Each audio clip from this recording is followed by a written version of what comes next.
महाराष्ट्र के ठाणे जिले के भिवंडी में गणपति विसर्जन बड़े ही धूमधाम से किया जा रहा था। हर साल की तरह इस बार भी वंजारपट्टी नाका पर हिंदुस्तानी मस्जिद के बाहर एक मंडप बनाकर मोहल्ला कमेटी और पुलिस बैठकर गणेश मंडल का स्वागत कर रहे थे। रात करीब 12 बजे के दौरान घूघट नगर से विसर्जन के लिए नदी नाका कामवारी नदी ले जाया जा रहा था। आरोप है कि भगवान गणेश बड़ी मूर्ति जब वंजरपट्टी नाका से गुजर रही थी, इसी दौरान कुछ युवकों ने मूर्ति पर पथराव कर दिया। इसकी वजह से मूर्ति खंडित हो गई। इसके बाद मौके पर मंडल के लोगों ने हंगामा शुरू कर दिया। इस बीच एक युवक को भीड़ ने पकड़ लिया और उसकी पिटाई भी कर डाली, साथ ही उसको पुलिस के हवाले कर दिया। मूर्ति खंडित किए जाने को लेकर मंडल के लोगों ने कहा कि जब तक सभी पत्थरबाजों को पुलिस नहीं पकड़ लेती, मूर्ति विसर्जन नहीं किया जाएगा। वहीं हमारे संवाददाता ने वहां मौजूद लोगों से बातचीत की। बातचीत में इन लोगों ने बताया कि उस दिन क्या कुछ हुआ, सुनिए। जिस गणपति मूर्ति पर पथराव हुआ, उसी गणेश पंडाल के कुछ आयोजक, वहाँ के सदस्य जो है वो मेरे साथ बातचीत के लिए मौजूद हैं। सबसे पहले तो मैं आपसे जानना चाहूँगा कि आखिर ये पूरी घटना की जो शुरुआत है वो यहाँ पहुँचने के बाद कैसे हुई? दरअसल बात ऐसा है भाई साहब, कल भिवंडी में 3 घटना हुई और भी मैं एक जानकारी देना चाहता हूँ। 10 बजे शाम में गायत्री नगर से हम बस स्टॉप की तरफ आएंगे तो वहाँ पे एक फातिमा नगर करके है, उधर 4 माले का टावर है। तीसरे माले से पत्थर आने के बाद लोग ऊपर का वीडियो बनाने लगे तो बाजू की कॉलोनी से भी लोग पत्थर फेंके। उसके बाद में यहाँ एक ईदगाह रोड करके है, वहाँ पे भी ये घटना हुई और हम लोग यहाँ करीब 12:15 के दरमियान में थे। पुलिस थी, बंदोबस्त था, सब कुछ था। 4 बंदे लोगों ने पत्थर फेंकना शुरू किया। गणेश जी के जो पीछे का हिस्सा था उस पर बैकग्राउंड के हिस्से में पहला पत्थर लगा, दूसरा पत्थर बैकग्राउंड को लग के और गणेश जी के हाथ पे आया और वो नीचे गिरा। तीसरा हमारे कार्यकर्ताओं को लगा तो उन चारों को हम लोगों ने ही दौड़ाया और 2 लोगों को पकड़कर पुलिस के ताबे में दिया। मस्जिद के पास से आए ये पत्थर? इस साइड से आया, आपके पीछे से जहाँ आप खड़े हो जी। हमारी गणेश मूर्ति इस जगह पे ही थी, वंजारपट्टी के मेन चौक पे। उसके बाद क्या हुआ? उसके बाद में हम लोगों ने कहा कि साहब आज 6 दिन के अंदर पद्मा नगर में 62 मूर्तियां तोड़ी गई। आप लोगों ने FIR लिखा, कोई कार्रवाई नहीं। उसके बाद अभी फातिमा नगर में हुआ, 5वें दिन की गणपति में गायत्री नगर में चप्पल और पत्थर फेंके गए थे, उसमें भी आप लोगों ने FIR लिखा मगर कोई आरोपी नहीं मिला।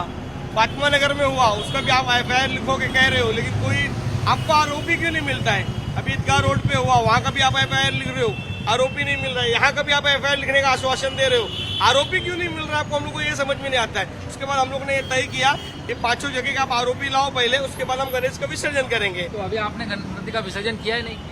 भाई साहब हम लोगों के साथ में 3rd डिग्री यूज किए। DCP साहब ने खुद ये शब्द वापरा है कि लाठी चार्ज।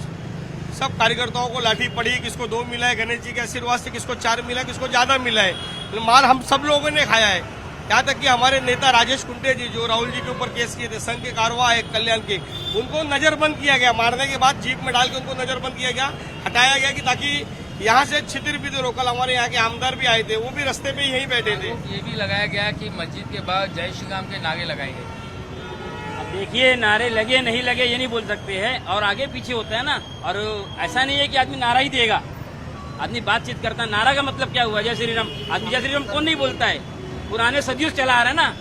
क्या राम का नाम लेना गलत है? जी, आप क्या कहें? आरोप लगे कि जय श्री राम के नारे लगाए गए मस्जिद। नहीं, प्रभु रामचंद्र जी के नारे नहीं, पूरे भारत में नहीं पूरे वर्ल्ड में बोला जाता है। और जहाँ प्रभु रामचंद्र इस भारत देश में जन्म लिए, उनके नारे नहीं लगेंगे तो किसके लगेंगे? जिन्होंने यहाँ पे जन्म लिया है, यहाँ उनकी संस्कृति है, यहाँ पे रामायण में साक्षात बताया गया है, यहाँ पे उन्होंने 14 वर्ष का वनवास किया है, यहाँ पे प्रभु रामचंद्र जी का साक्षात जन्म हुआ है, कृष्ण भगवान का साक्षात जन्म हुआ है। तो प्रभु की जय नहीं होगी तो किसकी जय होगी? आखिर ये कौन लोग हैं? ये दंगे से किसको फायदा होगा? ये दंगे में ऐसा है, ये जो फालतू लोग बैठते हैं, इनको कुछ काम नहीं रहता है, ये सब यही काम करके बढ़ावा करते हैं कि हमारा धर्म आगे बढ़े। क्या आपको लगता है ये कोई साजिश का हिस्सा हो सकता है कि ताकि 2 समुदाय के बीच में जो है वो अशांति फैलाई जाए? कुछ सामाजिक तत्व है, उन्हीं का है, मैं सब पे क्लेम नहीं कर सकता हूँ। कुछ ऐसे लोग हैं जो गलत चाहते हैं कि ऐसा कुछ हो जाए कि बुराई दिखे। हम तो हाथ जोड़ के सभी से अपील करेंगे, ऐसा नहीं होना चाहिए। धर्म सबका है। क्या कोई साजिश की बू आपको नजर आती है? देखिए कैसा है, राजनेता किसी के हितैषी नहीं होते। वो प्लस माइनस की राजनीति करते हैं, कहाँ से वोट बैंक मेरा प्लस होगा, कहाँ से मुझे वोट ज्यादा मिलेंगे, वो उस तरफ झुकावते हैं। लेकिन वोट के लिए गणपति बापा पर पथराव होना, पथराव नेता लोगों ने किया है, मैं ये शब्द नहीं कह रहा हूँ। असामाजिक लोग जिन्हें समाज से कोई मतलब नहीं, धर्म से कोई मतलब नहीं, जिनके खुद के खाने के वांदे हैं, सड़क पर रहने वाले लोग। क्योंकि ये भिवंडी ऐसा शहर है कि कई जगह 92 में हुआ, 96 में हुआ, 2004 में हुआ, लेकिन हमारा भिवंडी शहर भाईचारा का शहर था। यहाँ पे खरोच किसी को नहीं आई, सब मिलजुल के शांति से थे। और ये जो हुआ है घटना कल, ये पहली बार हुआ है 30 साल के अंदर। हम लोग हर साल विसर्जन करने आते हैं। कुछ असामाजिक लोग जिन्हें सिर्फ और सिर्फ दूसरे धर्म को तकलीफ देके। जब एक सवाल ये भी जानना चाहूंगा, जब यहाँ पर पथराव हुआ तब क्या उसमें महिलाएं भी थी, बच्चे भी थे, किससे की थी? हमारी महिलाएं बच्चे हसीन टॉकीज तक आते हैं, बाकी सब पुरुष थे, छोटे बच्चे थे, बड़े बुजुर्ग थे। कुछ लोग जख्मी हुए? हाँ, कुछ लोग जख्मी हुए। स्वयं जो मंदिर के साथ में हमारा कार्यकर्ता था उसको भी जख्म लगाए, तो छोटे छोटे जख्म थे। इसके लिए हम लोग पुलिस स्टेशन में एफआईआर, उसका उस जख्मी के लिए कंप्लेंट देने नहीं गए। अब सरकार से क्या उम्मीद है आपको, खास तौर से जहाँ पर शिंदे फडणवीस की सरकार है, उससे क्या उम्मीद? मैं आपके न्यूज़ के माध्यम से, आप सभी जो न्यूज़ चैनल के लोग हो, आप लोग से हम लोग को आग्रह है कि आप लोगों के चैनल के माध्यम से मैं देवेंद्र जी को, एकनाथ शिंदे जी को सिर्फ यही कहना चाहता हूँ कि आने वाले समय में हमारे और भी त्यौहार है, तो आप कुछ ऐसा व्यवस्था कीजिए कि किसी को भी, आज ईद मिलाद है वो भी अच्छे से हो जावे, नवरात्रि आ रहा है वो भी अच्छे से हो जावे। क्योंकि कुछ असामाजिक लोग जो गंदा काम करके शहर का माहौल खराब करना चाहते हैं, उनमें ही हो गई। बहरहाल इस बवाल के बाद मामले की जांच जारी है। दोनों पक्षों से शांति की अपील की जा रही है।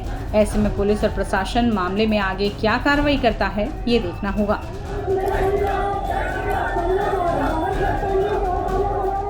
भिवंडी के इसी वंजारी पट्टा नाके पर बीती रात दो समुदायों के बीच में हिंसा की घटना हुई।